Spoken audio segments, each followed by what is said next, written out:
championship game. One thing's for sure, Doug, we'll have a first-time winner. No doubt about it. Two first-time teams here in the 4A final, Nelson County and Paul Dunbar. We look for an exciting matchup. Two teams that have really gone beyond expectations this year, Doug, and they've made it to the finals. We should have a good one. It's the first time since 1987 that a Jefferson County team hasn't been here at the fairgrounds to battle it out for the state title. Nelson County and Dunbar will put it on the tee in just a moment.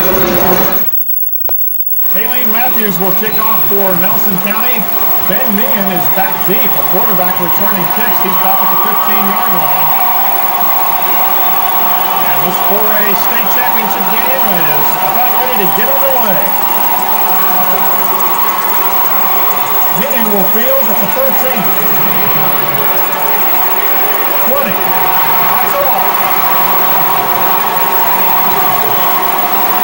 Try to cut back across the field and just couldn't find any room. Good coverage that time by Nelson County. Nelson County defensively has a lot of skill on it. They got worn down a little bit in the semis against Trinity, but the key player is Anthony Boggs. I mean, he's a guy that will intercept passes and recover fumbles. They also are really strong in that defensive line. The middle guard's a great player down there for Nelson County. Meehan calling signals, and he'll throw on first down. Short pass, and it's knocked away. Nice defensive effort. Talked about the middle guard. That's Dwayne Waters, number 99. He put some pressure there, forced a throw, and then the ball got batted away. But Waters in there with Sean Broyles and Mike King, Chris Morrow, Alan Riccio are all really good players up front. Waters is a big fella, 270 pounds, and a tough guy to block. So that makes it second down and 10. Ben Meehan at quarterback sends a man in motion behind him. Again, a short drop, and he'll keep it. Launches out to the right side, and he's pulled out. Perhaps a 1-yard pickup, and that'll make it third and long.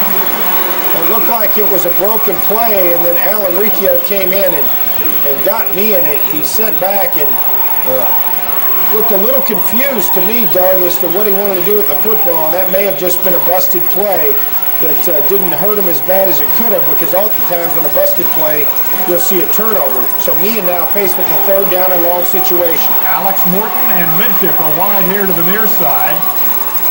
And Meehan going back. 5-step drop, hit as he throws deep down the middle, and it's incomplete. Trying to go long to Doug Allen, his leading receiver, but excellent coverage by the Nelson County secondary. Strong coverage by Cody Brown. He was step for step with Allen, and good pressure again. Trey Bradley, the linebacker, came up and put a lick on Meehan as he was letting the ball go. The throw was downfield. He's got a great arm. He really put a lot under it, but not a chance for a completion. We are getting set for the punt on fourth down. It is high, carries out past midfield, and hops down inside the 40, where it is fielded there by Cody Brown, and he covers quickly at about the 38-yard line. 39 is where they'll mark it officially, so Nelson County with excellent field position.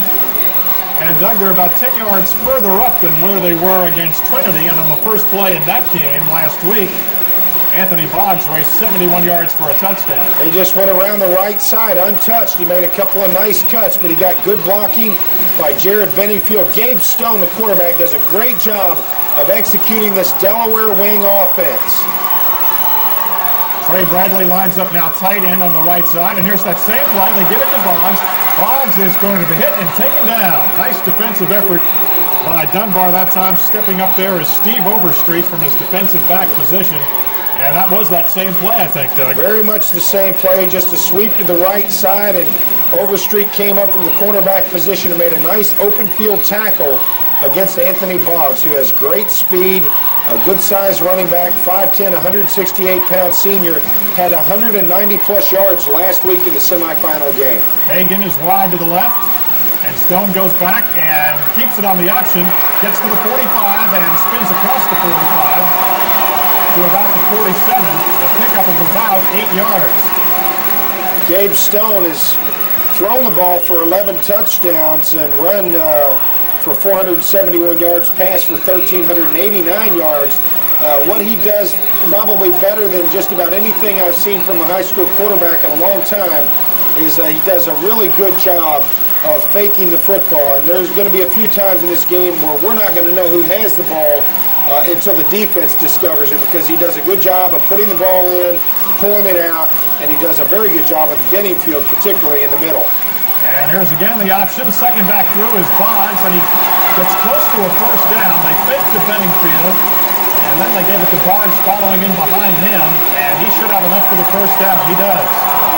They fake to Benningfield, an unusual looking play, because out of that wing there's so many different options that they can run, and a lot of motion, a lot of shifting. They fake to Benningfield right up behind the center, and then they gave the ball to Boggs off tackle. A very unusual looking option play, but one that was good enough for the first down. Cody Brown is flanked to the right, Stone back to throw. He's a left-hander. He fires, he's got a man open. It is caught, and that is Benningfield inside the 40, down to about the 48-yard line.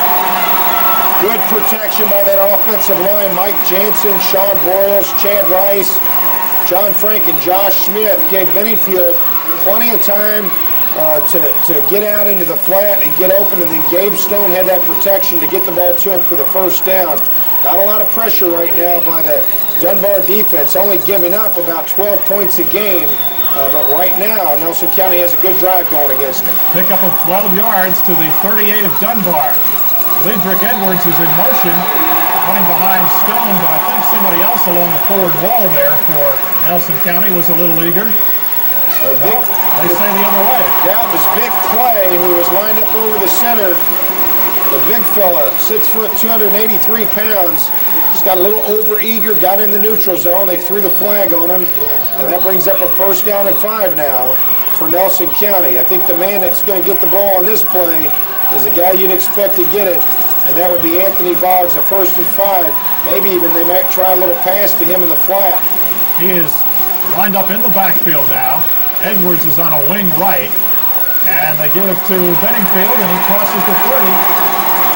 Gets down to the 28-yard line. That's a pickup of close to a first down.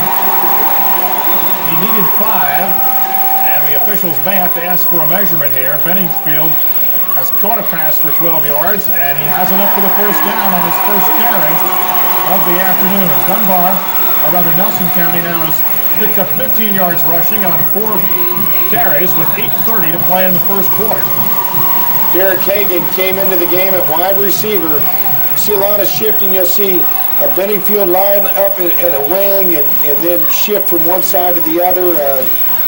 There's Stone on the option, keeping inside the 30, and is piled up maybe for a gain of 1 yard. Hagan remained in the game. He was lined up split to the left side. That time Dunbar defends the option very well. And there's a 1 yard gain for Stone. What you'll see, though, with this is you'll see Ledrick Edwards, who is a wingback, line up, and he tilts in towards the football, and he'll go into motion and actually end up a tailback position when the ball's snapped. They do the same thing with Boggs. He'll line up